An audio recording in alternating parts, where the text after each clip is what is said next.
Hey, let me know if y'all can hear me. Mic check 1 2 1 2. Let me know if y'all can hear me. Hey, everybody coming in. Hope everybody can hear me. Today's Thursday. I done lost track of the days. I done lost track of time. I don't know what time it is. I mean, I know what time it is where I am. I didn't do the math to figure out what time it is where y'all are, but I figured, okay, y'all can hear me. Cool. I'm just gonna do a quick video, maybe like 30 minutes, and then I'm gonna get back to what I'm doing. My Yes, I'm having a wonderful time. I'm going to be posting pictures on my travel channel, and I'm going to be doing some reels and videos and stuff over there. Um, but let's get into this real quick, y'all. This Alicia Brown story keeps getting crazier and crazier. This is not going to be a long video, but I wanted to come in and get y'all some information. I actually saw this. Oh, it's 11:30. Cool. I actually saw this last night. Well, again, it was last night, my time. But I was so tired. I just didn't even feel like doing the video. Like I was exhausted, y'all. But I was scared I would do the video and like fall asleep while I was live, so I didn't do it. But last night, okay, so let's just do a quick recap. Alicia Brown is Big Tigger's estranged wife. At this point, we're gonna call them estranged. We know that she has a restraining order where he can't see her or the kids, be around him, be around her or the kids. And then we also know that she's accusing him of DV. We've seen the videos. Everybody has their opinion on whether that is DV or not, or what it is or what it is not. We've had those conversations. And then we found out, we learned about the daughter that is allegedly missing. I say allegedly because the father believes that the girl is still alive and that Alicia is just harboring her. He believes that Alicia's mother is helping her hide the daughter. So they do not believe that the daughter has been harmed in any way, that Alicia is just stopping the daughter from being with him, he does have full custody. Now, the question that we were asking ourselves was, why hasn't the police in Baltimore involved themselves? Like, if all of this is going on and the baby is missing, well, she's not a baby, the young lady is missing, and all roads lead back to him, why hasn't she been arrested or questioned? Well, we got our answer to that the other night when we found out she has been arrested, because there were warrants out for her arrest, and Maryland is coming to get her. She was arrested in Georgia, and she is, from the article I read, she either already has been or she will be expedited back to Maryland to stand for these warrants as it relates to her daughter, allegedly the kidnapping of her daughter. Man, and all of those things, the father of the daughter has now come forward and done an interview. I don't have time to go through, like, y'all know I like to play the interview, let y'all hear it, and then us talk about it. I don't have that kind of luxury. Y'all know I'm on vacation, okay? But in the interview, some of the things that the father said was that they do not believe the child has been harmed. They believe that the mother is just keeping the child away from him. They believe that her mother is actually keeping the child away from him. And, of course, he said that he fought for many years to get custody of his daughter. And it was just coincidental that as soon as he got full custody, that's when the daughter came up missing. He also said that Alicia Brown lied on him multiple times, accused him of DV, and even accused him of essaying her, right? RAPE her. He said he was arrested, but the charges never stuck. But he was arrested multiple times from the accusations that she made against him. And again, everybody can have their own opinion about whether they think that this is domestic violence or it isn't. That's fine. But now we're starting to see, wait a minute, there's a pattern here. Now, when you look at the video,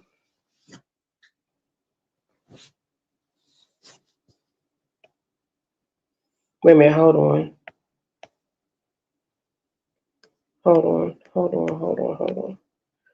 Girl, what's the tea said, so court papers were pulled and read on another channel. The father does not have custody. He's not telling the full story. The child was removed from his home, and that's how she ended up in foster care.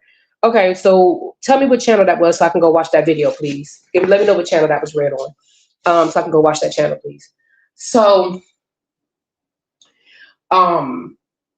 but now we're starting to see where, okay, because again, we saw the video of him trying to get the phone from her. We saw the video of when she hit her face on the door when they were tussling. And um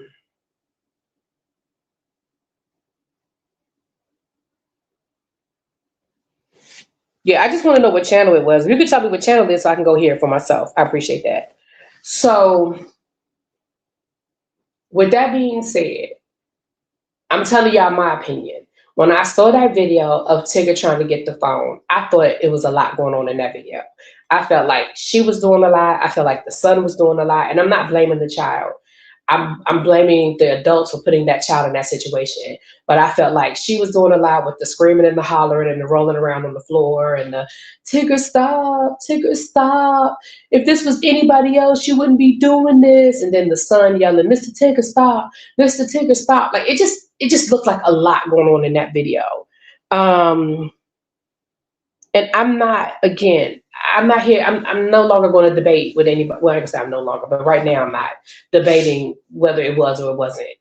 You know, I just felt like it was a lot. Well, then we find out from the father of the missing child that she accused him of SA and she accused him of DV, and he was arrested. Like he said, he was arrested a few times, but nothing ever stuck. Um, He also said that Tigger knew that people had reached out to Tigger. Tigger would block them on social media. Like Tigger knew about the accusations with the daughter. Um, but because that was one of the questions that people asked too. Well, if he knew or did he know or why would he do it? Blah, blah, blah, blah, blah. Okay. So last night, as I was scrolling and minding my business, I came across a whole nother story. Now, that story, what is this? That story is a woman, and I'm reading this to you guys because y'all know I'm on my tablet. So that story was by a woman by the name of, you can follow her on social media. Her name is Mari Moss. Marty Moss. Okay.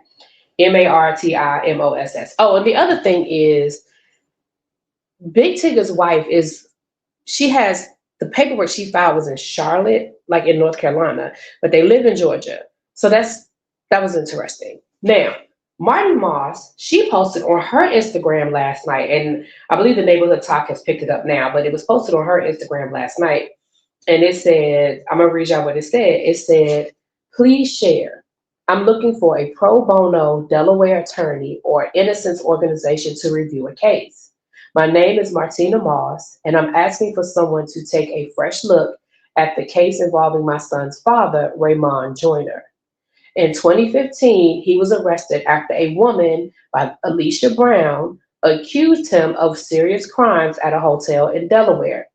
He has consistently maintained that the events happened differently than described. According to him, they met at a casino, went to a hotel together, and later had a physical altercation after he believed that she was trying to rob him. He says that he left the hotel believing the police would be speaking to him about the incident, only to discover that he was being arrested. He was ultimately convicted and thus now spent approximately 11 years in prison. I understand that he was convicted in court, and I am not asking anyone to ignore the process. I'm simply asking whether, in light of recent public developments involving Alicia Brown, there is any legal basis for an independent review of the evidence in this case. It says, I'm not asking anyone to harass anyone involved. I'm just asking for help. And then she lists some organizations that she's trying to get help from.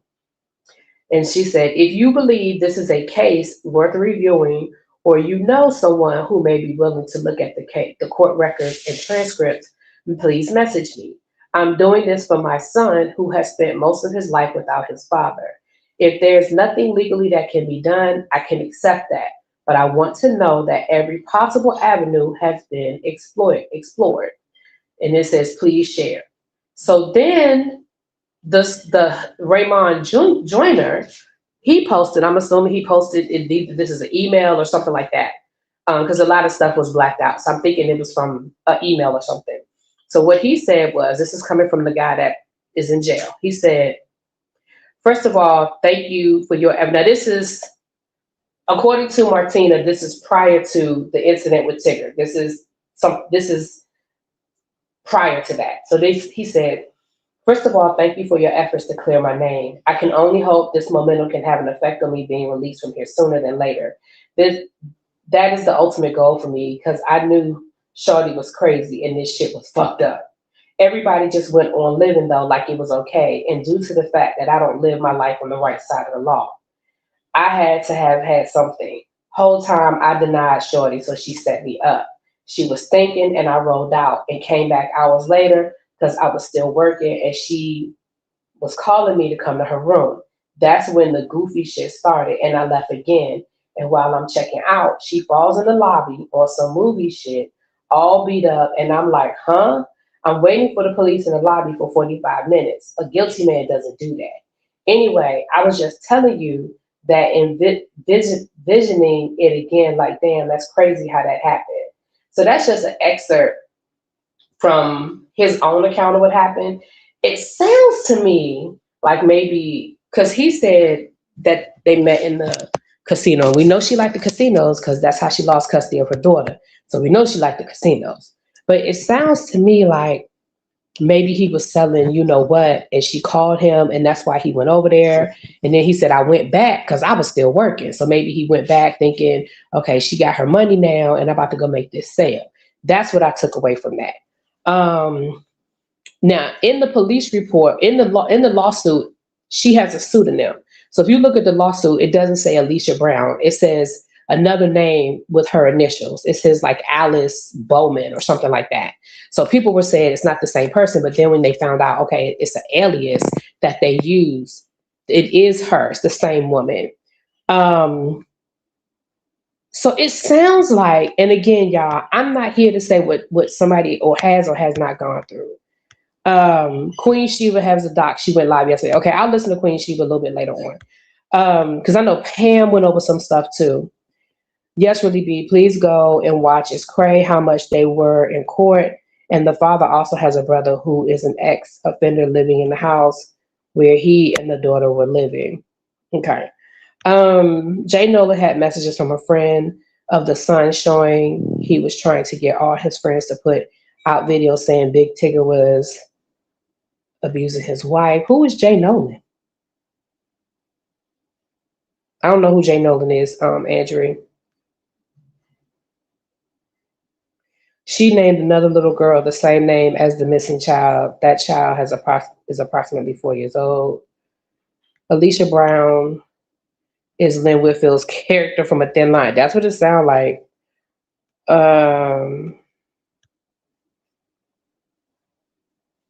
Oh, Jamie. Okay. I'm sorry, y'all. I don't know all these different people. Okay, I'm gonna have to go look at Joe Nolan's. I'll go listen to his video. I'm about to go to the pool, so I can listen to that. Okay. Jamie's husband. Okay. Thank y'all. I have to go listen to that when because like I said, I'm about to get off of here in a few minutes. I just wanted to bring y'all that new information. But I'm gonna go listen to Queen Sheba and I'll go listen to Jay Nolan and hear what y'all are talking about as it relates to that, so I can put all of that into perspective. But let me say this, and I know people were upset with me when I just didn't jump on when that video came out, and I didn't just jump on oh my gosh, look at what he did. He should have just walked away. He didn't have to do that. And I didn't just jump on he beat up, I just didn't. I believe that domestic violence has different shapes and forms. I know that domestic violence doesn't always look like I can see in a movie. I understand that. But something about this situation never really sat right with me, if I'm being honest. And I'm not saying that Tigger is innocent, because it sounds like Tigger knew about this woman's past, yet he continued to marry her, have a baby with her, ignore the things, maybe thinking he was going to be different. But listen, people in love do it all the time. Women do it with men. How many times women be with a man that got all the red flags and they don't leave that man until it happens to them? So people do it all the time. It just never sat right with me. And again, I'm not saying that it looks like it was a dysfunctional relationship. It doesn't look like it's the first time that they've argued. It certainly doesn't look like it's the first time they've gone through all of those things. But something with her just never sat right with me, y'all. I'm just gonna go ahead and just be honest with y'all. But I just, again, I told y'all this wasn't gonna be a long video. This is just gonna be real quick. Yeah, her and Tigger have a child together. Yes, they have a child together. I think the child might only be like 2 years old. Like, it's a baby, it's a toddler.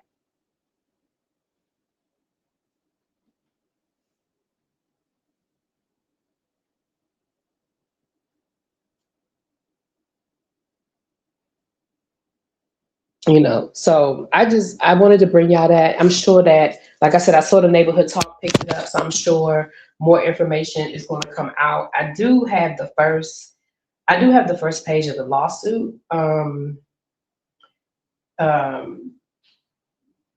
the case, and again, that took place in Delaware. He was convicted on January the 20th, I believe. He was convicted in 2016, I believe. Now, he has appealed it, and his appeal was denied, which isn't, again, it's not, most appeals get denied. So he has appealed and his appeal was denied. But if new information comes out, I mean, maybe there's something like an Innocence Project can do. And again, it sounds like that this young man, because he wasn't, because he maybe was a drug dealer or doing some other illegal things, that they didn't, the police didn't maybe look too deep into the case. I don't know. That's his story. I haven't read the whole case, so I can't really, until I can get home and really do some research, I don't know. But it sounds bad. It sounds bad that you accused your father, the father of your child, of assault and sexual assault. Then the same thing with this guy, and now with Tigger. And again, it just doesn't sound good, and it just sounds like it's a pattern. So I don't know. I don't know, you guys. I'm gonna pop off now. Like I said, I'm on my way to the pool, honey. On my way to the pool. But I just wanted to give y'all that quick rundown, and I'm gonna go listen to Jay Nolan, and I'm gonna go listen to Queen Sheba, and then I'll check back in with you guys. And like I said, if you're not subscribed to my travel channel, get subscribed, because I'm gonna be posting some stuff over there from my trip. I've got plenty of pictures to post, you guys. I'm having a really good time, really, really good time. And I'll talk to y'all later. Peace.